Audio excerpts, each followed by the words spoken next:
চারিদিকে বিয়ের সাজসজ্জা, আলো ঝলমলে মণ্ডপ, অতিথিদের ভিড় আর কনের হাতে গাঢ় মেহেদি।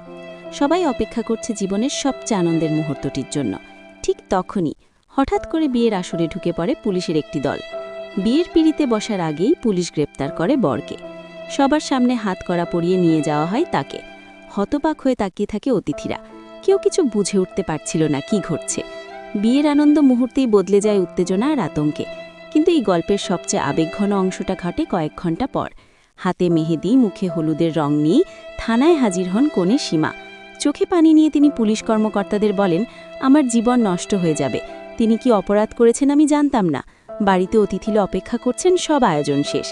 এরপর তিনি অনুরোধ করেন অন্তত 2 ঘণ্টার জন্য বরকে ছেড়ে দেয়া হোক, যাতে বিয়ের আনুষ্ঠানিকতা শেষ করা যায়।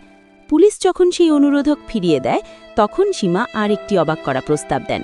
তিনি বলেন, যদি ছাড়া সম্ভব না হয় তাহলে অন্তত পুলিশ হেফাজতেই আমাদের বিয়ে করতে দিন। কিন্তু শেষ পর্যন্ত পুলিশ সেই অনুমতিও দেয়নি। ভারতের ভোপালে ঘটে যাওয়া এই ঘটনাটি যেন একেবারে সিনেমার গল্পকেও হার মানায়।